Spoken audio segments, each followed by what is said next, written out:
First responders are working around the clock to fight back against COVID-19. One local ambulance company is actually seeing a drop in calls. Glenn Simpson, the Director of Special Operations for Community Ambulance, is joining us now to tell us more about this. Hi there, Glenn. Hi, Sasha. Good afternoon. Thanks for having us. Thank you so much for joining us. So let's start. Why do you believe your call volume is down right now? You know, people are staying home, right? They're listening to what Governor Sisolak's telling us what to do, and so they're practicing that social distancing and they're staying home, and so that's very important. We're still seeing calls, but yeah, we're seeing a significant decrease in our call volume since February. That's great. And how many of your calls would you say are related to COVID-19 right now?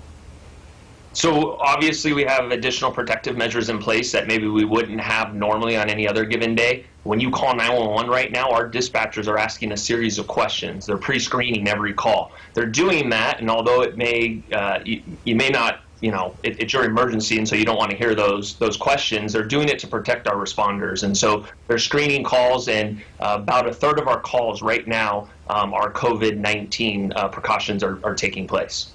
And obviously everyone is experiencing this crisis differently, so if you could give us the perspective you're seeing from first responders on the front lines right now. You know, we have a great team here at Community Ambulance. All of our first responders across the entire valley working together with all of our community partners as well as our hospital systems.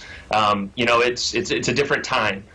You know, we liken it to when we respond to an incident. Usually it's an incident that happens and then it's done. This is a little bit more dragged out, right?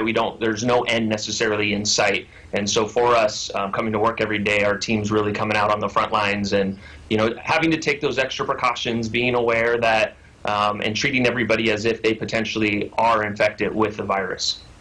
And many medical facilities are seeing a shortage of PPE or personal protective equipment on the heels of that. So is this hitting you guys? Is this hitting Community Ambulance as well? Are you seeing that shortage?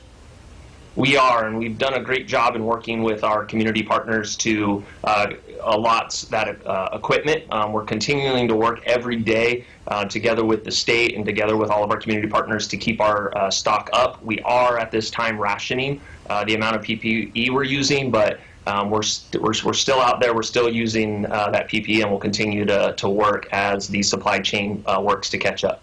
And we just thank you so much, Glenn, for everything you're doing, everything your team is doing. You guys are heroes on the front line there, working to fight this and protect everyone here across Southern Nevada. Thank you so much for joining us today.